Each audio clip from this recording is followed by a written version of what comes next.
बिल्ली के गले में घंटी कहानी। एक शहर में एक बहुत बड़ा मकान था। उस मकान में चूहों ने डेरा जमा रखा था।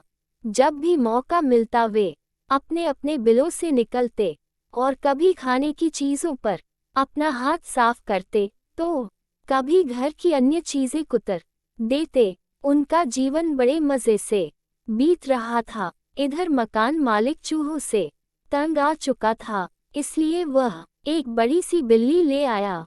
अब वह बिल्ली उसी घर में रहने लगी। बिल्ली के आने से चूहों का जीना हराम हो गया। जो भी चूहा बिल से निकलता वह उसे चट कर जाती।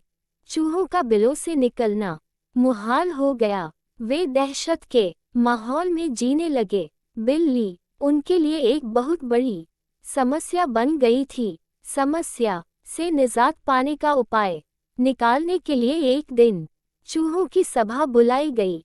सभा में सभी चूहे उपस्थित हुए। सभा की अध्यक्षता कर रहे चूहे ने सबको संबोधित करते हुए कहा, साथियों, आप सब जानते ही हैं कि हम लोग बिल्ली रूपी बहुत बड़ी समस्या से जूझ रहे हैं। वह रोज हमारे किसी न किसी साथी को मारकर खा जाती है।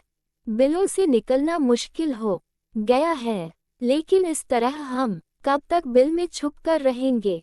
भोजन की व्यवस्था के लिए तो हमें बिल से बाहर निकलना ही होगा। ये सभा इसलिए आयोजित की गई है ताकि इस समस्या का समाधान निकाला जा सके। आपके सुझाव आमंत्रित हैं। आप एक एक कर अपने सुझाव दे सकते हैं। एक एक कर सभी चूहों से इस समस्या पर अपनी अपनी सोच के हिसाब से सुझाव दिए, लेकिन किसी भी उपाय पर सब एकमत नहीं हुए। तब अंत में एक चूहा उठा और चहकते हुए बोला, मेरी दिमाग में अभी अभी एक बहुत ही बढ़िया उपाय आया है। क्यों न हम बिल्ली के गले में एक घंटी बांध दें। इस तरह बिल्ली जब भी आसपास होगी उस घंटी की आवाज से हमें पता चल जाएगा और हम वहां से भाग जाएंगे। कहो कैसा लगा उपाय। सारे चूहों को ये उपाय बहुत पसंद आया। वे खुशी में नाचने और झूमने लगे मानो उनकी समस्या का अंत हो गया हो। तभी एक बूढ़ा और अनुभवी चूहा खड़ा हुआ और बोला, मूर्खों, नाचना गाना बंद करो और जरा ये तो बताओ कि बिल्ली के गले में घंटी कौन बांधेगा। ये सुनना था कि चूहों का नाचना गाना बंद हो गया। बिल्ली के गले में घंटी बांधना अपनी जान से हाथ धोना था। कोई इसके लिए तैयार नहीं हुआ। सभा में शांति छा गई थी।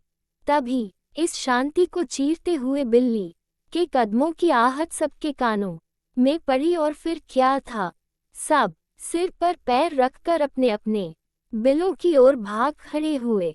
सीख योजना बनाने का कोई औचित्य नहीं यदि उसे लागू न किया जा